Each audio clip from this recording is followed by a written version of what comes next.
사사기 13장 8절로부터 20절까지입니다. 사사기 13장 8절에서부터 20절. 마노아가 여호와께 기도하여 이르되 주여 구하옵나니 주께서 보내셨던 하나님의 사람을 우리에게 다시 오게 하사 우리가 그 낳을 아이에게 어떻게 행할지를 우리에게 가르치게 하소서 하니 하나님이 마노아의 소리를 들으시니라. 여인이 밭에 앉아 있을 때 하나님의 사자가 다시 그에게 임하였으나 그의 남편 마노아는 함께 있지 아니한지라. 여인이 급히 달려가서 그의 남편에게 알려 이르되 보소서 전인일에 내게 오셨던 그 사람이 내게 나타났나이다 하매 마노아가 일어나 아내를 따라가서 그 사람에게 이르러 그에게 묻되 당신이 이 여인에게 말씀하신 그 사람이니까 하니 이르되 내가 그로다 하니라. 마노아가 이르되 이제 당신의 말씀대로 되기를 원하나이다. 이 아이를 어떻게 기르며 우리가 그에게 어떻게 행하리이까? 여호와의 사자가 마노아에게 이르되 내가 여인에게 말한 것들을 그가 다 삼가서 포도나무의 소산을 먹지 말며 포도주와 독주를 마시지 말며 어떤 부정한 것도 먹지 말고 내가 그에게 명령한 것은 다 지킬 것이니라 하니라. 마노아가 여호와의 사자에게 말하되 구하옵나니 당신은 우리에게 머물러서 우리가 당신을 위하여 염소 새끼 하나를 준비하게 하소서 하니 여호와의 사자가 마노아에게 이르되 내가 비록 나를 머물게 하나 내가 내 음식을 먹지 아니하리라. 번제를 준비하려거든 마땅히 여호와께 드릴지니라 하니 이는 그가 여호와의 사자인 줄을 마노아가 알지 못함이었더라. 마노아가 또 여호와의 사자에게 말하되 당신의 이름이 무엇이니까? 당신의 말씀이 이루어질 때 우리가 당신을 존귀히 여기리이다 하니 여호와의 사자가 그에게 이르되 어찌하여 내 이름을 묻느냐? 내 이름은 기묘자라 하니라. 이에 마노아가 염소 새끼와 소제물을 가져다가 바위 위에서 여호와께 드리매 이적이 일어난지라. 마노아와 그의 아내가 본즉 불꽃이 제단에서부터 하늘로 올라가는 동시에 여호와의 사자가 제단 불꽃에 휩싸여 올라간지라.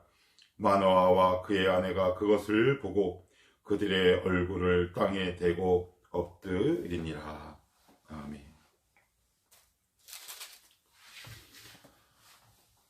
드디어 이제 삼손의 이야기가 등장한다. 어제 제가 말씀을 드렸어요. 이스라엘 백성은 하나님을 잊기 시작했고 망각해가기 시작했지만 하나님은 이스라엘을 한 번도 잊지 않으셨다. 그래서 마노아와 그의 아내를 통해 삼손을 잉태하게 하시고 이스라엘을 구원할 계획을 이제 이루시는데 그 계획을 이제 첫 번째 이제 등장하십니다.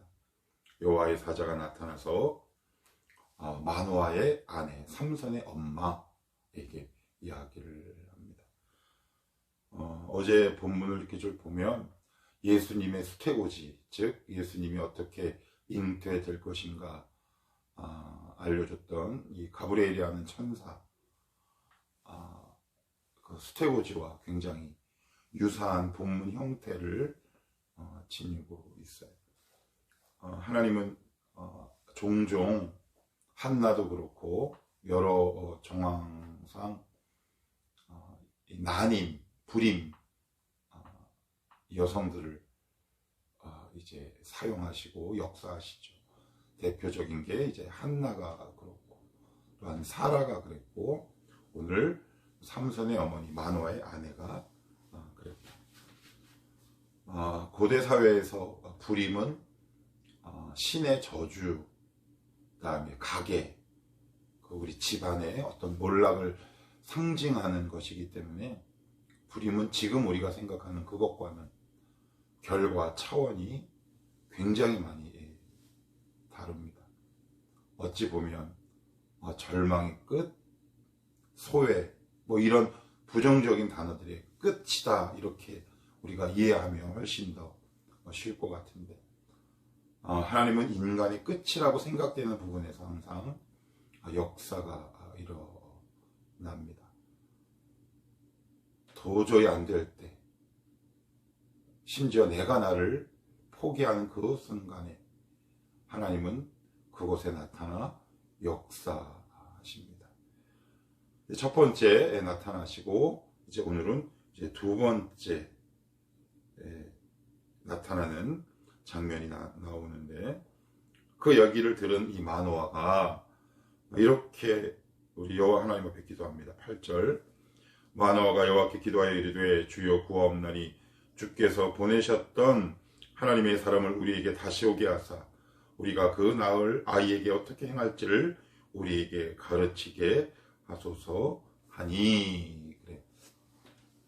어떻게 보면 약간의 불신앙도 섞여 있는 것 같지만 마노아의 입장에서는 본인이 직접 만난 것이 아니기 때문에 충분히 이렇게 기도할 수도 있는 것이겠죠.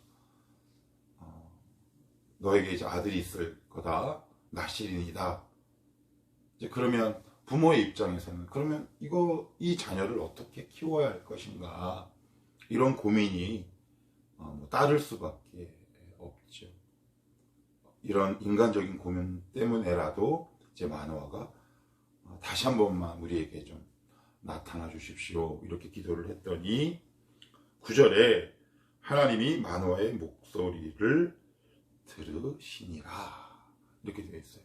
목소리를 들으셨다. 마노아의 목소리만 듣는 건 아니겠죠. 우리의 목소리도 하나님은 들으실 겁니다. 아니, 들으시죠. 그런데 어떤 상황에서 나타났느냐, 우리가 좀 주목해서 봐야 할 건 9절 중간에 여인이 밭에 앉아 있을 때, 그래요. 밭에 앉아 있을 때, 우리는 이제 농경 사회도 아니고 고도화된 산업 사회에서 살고 있기 때문에 몇몇의 사람들을 제외하고는 밭에 나가서 일하는 경우가 드물긴 하지만 마노아의 아내가 밭에 나가서 일을 할 때 주님이 찾아오셨다라는 이 사실이 참 중요하죠. 땀을 흘리고 열심히 일을 하는 순간 주님의 음성을 듣기가 쉽지는 않습니다. 시간을 정하고 장소를 정해서 겸손히 무릎 꿇고 잠잠히 주님의 임재를 기다려도 들을까 말까인데 밭에 있을 때 하나님의 음성이 들리고 주님이 나타났다라는 사실은 우리에게 시사하는 바가, 의미하는 바가 되게 큰 것처럼 보입니다. 그러니까 이걸 좀 쉽게 풀어보면 이 삼손의 엄마는 아마도 모든 상황 속에서 주님의 음성을 들을 준비가 되어 있었구나, 이런 생각을 문득 해봅니다. 물론 제1일은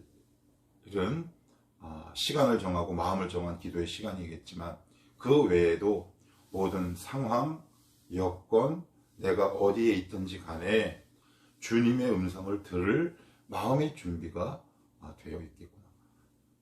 저의 경험뿐만 아니라 여러 사례들을 이렇게 보더라도 하나님께서 우리가 기도할 때 응답하시는 것이 제일 많긴 하고 그 시간에 음성 들려주시는 경우가 많긴 하지만 이것이 확장되고 깊어지면 우리가 살아가는 삶의 일상과 현장에서도 주님의 음성을 들을 수 있는 거겠죠.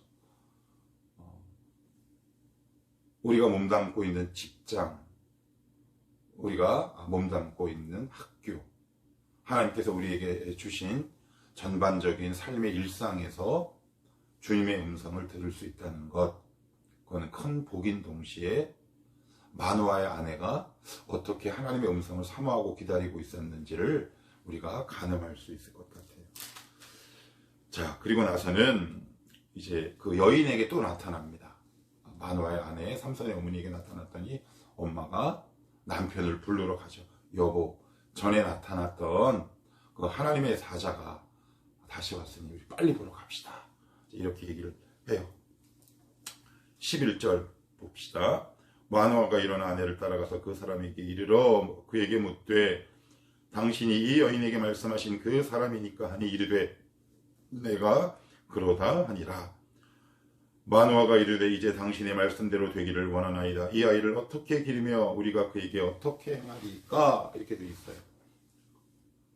그렇죠. 당연한 질문일 수밖에 없습니다. 하나님께서 이 태에서부터 택하셨는데 우리 인간적인 방법으로는 어떻게 키워야 할지 난감하다는 말이에요. 이거 어떻게 기르면 좋겠습니까? 하나님의 자녀를 어떻게 양육하면 좋겠습니까? 이런 질문을 던지는 건 비단 마노아뿐만 아니라 이 시대를 살아가는 부모를 둔 모든 우리 크리스찬들, 더 나아가서는 앞으로 자녀를 키우게 될 모든 크리스찬들에게 동일한 질문이요 고민일 수밖에 없어요. 그랬더니 그 여호와의 사자가 어떻게 대답을 하느냐? 13절 여호와의 사자가 마노아에게 이르되 내가 여인에게 말한 것들을 그가 다 삼가서 포도나무의 소산을 먹지 말며 포도주와 독주를 마시지 말며 어떤 부정한 것도 먹지 말고 내가 그에게 명령한 것은 다 지킬 것이니라 아니라 앞에서 한 말을 똑같이 합니다. 뭐 새로운 말씀을 하는 게 아니에요. 내가 이거 들으려고 왔나? 뭐 앞에서 똑같은 이야기를 합니다. 마노아는 아마 좀 새로운 응답을 기도했을 것 같아요. 이미 전에 했던 말은 아내를 통해서 이미 들었기 때문에 좀 더 구체적이고 상세하게 좀 알려주기를 바라는 마음이 분명히 있었을 텐데 전에 했던 이야기를 똑같이 여호와의 사자가 이야기를 합니다.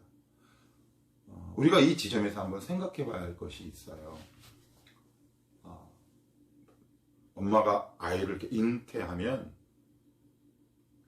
아이와 엄마는 운명 공동체입니다. 몸도 하나로 묶어져 있고 영혼이 하나로 묶여져 있지요. 그러니까 마노아의 아내 삼손의 엄마가 삼손을 잉태하는 순간 모든 부모가 그렇듯 유독 몸가짐을 바르게 해야 해요.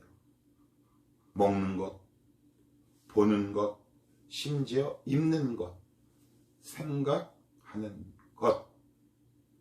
삼손에 못지않게 삼손의 어머니도 삼손과 똑같이 어떻게 보면 나시린의 삶을 살아야 할지 몰라요. 조심해야 할 것들이 참 너무 많습니다. 부정한 것 생각하지 않아야 하겠죠. 여기서 우리가 굉장히 중요한 게 있더라고요. 저도 자녀를 키우고 있는 입장이지만 늘 고민합니다. 지금도 고민해요. 어떻게 하면 이 두 녀석을 잘 키워볼까 늘 고민합니다. 제 아내도 그렇고. 그런데 여기서 힌트를 좀 우리가 얻을 수 있을 것 같아요. 그것은 뭐냐? 아이와 엄마는 운명 공동체라 그랬어요. 아이가 나시린이면 이미 그 아이를 잉태하고 있는 그 엄마도 그 순간만큼은 나시린의 삶을 살아갈 수밖에 없어요. 금해할 것들이 너무 많죠. 결국 나시린의 가장 중요한 법, 규례가 뭘까요? 거룩과 성결이죠. 부모가 자녀에게 해줄 수 있는 가장 위대한 자녀 교육법은 뭘까? 그것은 부모가 먼저 우리의 자녀들 앞에서 거룩과 성결의 삶을 살아내는 것입니다. 이것이야말로 가장 위대한 자녀 양육법이 아닐까 싶어요. 제가 청년들이나 어른들에게도 자주 드리는 말씀이 있는데 자녀들은 부모의 앞 이마를 보고 자라는 것이 아니라 뒷꼭지를 보고 자란다. 이런 말씀을 제가 자주 드렸습니다. 아, 이거 모르겠지 라고 하지만 사실 우리 자녀들은 우리가 생각하는 것보다 훨씬 부모의 연약함이나 잘못된 부분을 잘 알고 있거든요. 우리 뒤통수는 우리가 볼 수 없잖아요. 결국 부모의 거룩하고 성결한 신앙생활만이 자녀의 아름다운 믿음 생활도 보장할 수 있는 것 같습니다. 자녀들은 끊임없이 우리의 뒷모습을 응시하며 자라가는 것 같아요. 그 모습을 보고 아, 우리 엄마 아빠가 이렇게 했구나. 우리 부모님이 이 상황 속에서는 이렇게 했구나. 이런 거룩하고 아름다운 믿음의 선례를 남길 때 비록 자녀가 중간에 흔들리기는 하지만 그것이야말로 예수 그리스도 안에서 자녀에게 줄 수 있는 가장 훌륭한 양육법이 아닌가 생각합니다. 첫 번째 등장했을 때나 두 번째 등장했을 때 말씀이 새롭거나 그렇지 않아요. 내가 지금 살아가고 있는 이 삶 속에서 하나님의 말씀을 따라 거룩하고 성결한 삶을 살아갈 때 그 모습을 보고 자라가는 자녀가 아름답게 자라갈 수 있지 않을까, 이런 생각을 한번 해보고요. 18절 말씀을 한번 가봅시다. 물어봅니다. 그러면 당신은 누굽니까? 우리에게 나타나서 하나님의 말씀을 전하는 당신은 누굽니까? 이제 마노아가 이런 질문을 합니다. 그랬더니 18절에 여호와의 사자가 그에게 이르되 어찌하여 내 이름을 묻느냐? 내 이름은 기묘자라 하니라. 그래요. 기묘자, 어디서 많이 들어보셨어요? 구약 성경에는 기묘자라는 말이 딱 2번 등장하는데, 오늘 사사기 13장 18절, 이사야 9장 6절, 이사야 9장 6절은 예수 그리스도를 예언하는 장이거든요. 거기 보면 이런 말씀이 있어요. 그는 기묘라, 모사라. 그래요. 그러니까 여기서 여호와의 사자는 누구다? 바로 성자 하나님이십니다. 예수 그리스도. 그런데 기묘란 뜻이 뭐냐? 이런 뜻이에요. 제가 막 한번 사전을 찾아봤는데 막 엄청 많아요. 그런데 겹치는 부분이 있어요. 무슨 뜻이냐? 절대적인 우리의 권한과 이성 밖에 있는 분이란 뜻이래요. 이게 뭔 말입니까? 우리는 절대적인 존재가 아니라 모른다는 얘기예요. 이게 무슨 얘기냐? 너는 내가 알려줘도 몰라, 이런 뜻입니다. 여기에서 우리가 정말 겸손해야 합니다. 하나님은 우리가 알 수 없어요. 하나님이 알려주시는 것만큼만 압니다. 죽을 때까지 하나님을 온전히 다 알아갈 수 없어요. 하나님이 알려주시는 만큼만 압니다. 그래서 기독교를 계시의 종교라고 하잖아요. 우리가 찾아가는 것이 아니라 찾아오는 종교. 우리가 올라가는 종교가 아니라 하나님이 내려오는 종교. 이것을 신앙이라고 얘기하고 복음이라고 얘기를 합니다. 마노아를 향해 우리 주님께서 이렇게 말씀합니다. 너는 내가 알려줘도 몰라. 그래요. 그래서 내가 하나님을 다 안다. 정말 위험한 이야기입니다. 그런 일은 애시당초 불가능하고 이 땅에서 일어나지도 않습니다. 그러면 신앙이 점점 좋아진다라고 하는 것, 겸손해지는 거죠. 제가 한번 예를 들어볼게요. 제가 신대원 다닐 때는 어떤 분의 설교에 관한 글을 읽었는데 이런 표현이 나오더라고요. 나이를 먹어감에 따라 설교가 어려워지고 조심스러워지고 소극적이 되더래요. 그래서 본인이 이상한 줄 알았대요. 그런데 그의 글을 보니까 그분의 글 말미에 이런 글이 있더라고요. 하나님이, 내가 하나님을 나 아직 온전히 알 수 없구나. 또 쉽게 얘기하면 바른 방향으로 가고 있는 거죠. 그것을 자랑하는 것이 아니라 신앙이 좋아지고 있다라는 것, 내가 믿음이 참 좋다라는 건 절대적인 하나님의 권위와 능력 앞에 저는 하나님을 온전히 알 수 없습니다. 하나님이 나를 알게 해주실 때만 저는 주님을 알 수 있습니다. 라는 겸손이 우리 가운데 가장 중요한 신앙의 미덕인 것 같습니다. C.S. 루이스가 쓴 순전한 기독교라는 책에 보면 그런 글귀가 있어요. 하나님을 향해 한 걸음 다가갈 때 하나님은 2걸음 물러났다. 내가 2걸음 걸어갈 때 우리 주님은 4걸음 물러났다. 나는 그것이 나와 하나님 사이의 괴리요, 격리인 줄 알았지만 하나님이 나를 보호하고 나를 겸손케 하시기 위한 하나님의 지극한 사랑이었다. 이게 뭐 말입니까? 뭡니까? 하나님을 점점 우리가 알아갈 때 우리 가운데 커지는 지식의 내용이 뭐냐? 겸손이라는 겁니다. 겸손. 이것이야말로 하나님을 향한 참된 지식이거든요. 그런데 지금도 하나님을 내가 완전히 안다, 그것을 꼭 퍼센테이지로 몇 프로 이렇게 단정할 수는 없겠지요. 아무튼 기독교는 계시의 종교다, 알 수 없다. 그런데 여기서 끝나는 게 아니에요. 그런데 우리는 주님의 이름을 알아요. 우리 주님의 이름이 누구고 무엇입니까? 예수 그리스도예요. 이 시대 백성들에게 감춰졌던 그 이름을 주님이 우리에게 나타내 보여주신 겁니다. 우리가 하나님을 알 수 있는 방법과 길은 딱 하나밖에 없잖아요. 내가 곧 길이요 진리요 생명이니.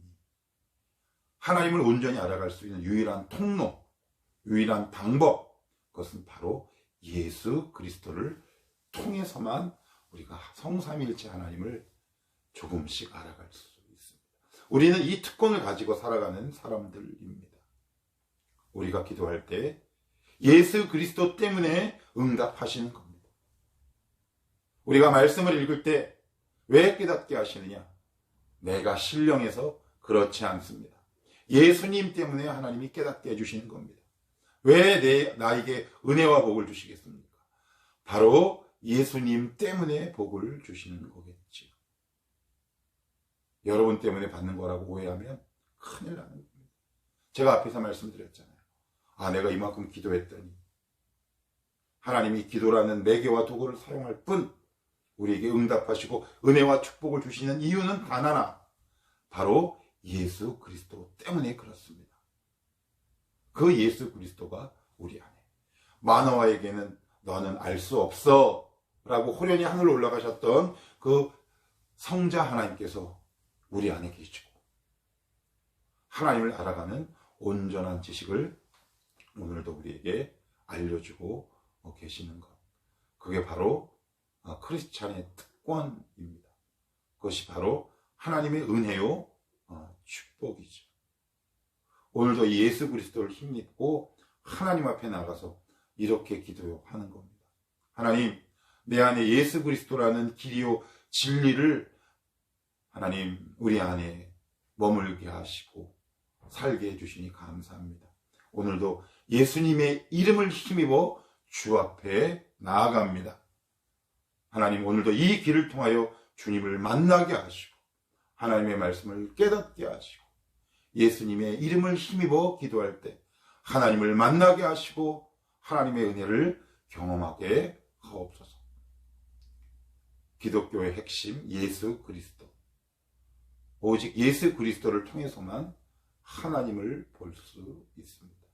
만날 수 있고 알 수 있고 그리고 응답받을 수 있고 은혜 받을 수 있는 것, 모든 축복과 은혜의 유일한 통로요 길, 그것은 바로 예수님이죠.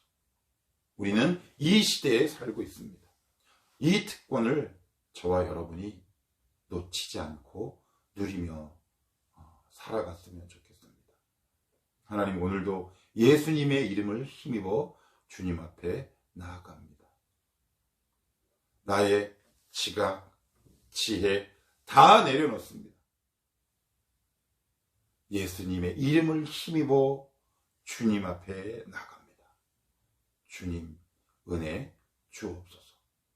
그렇게 기도해야 하는 겁니다.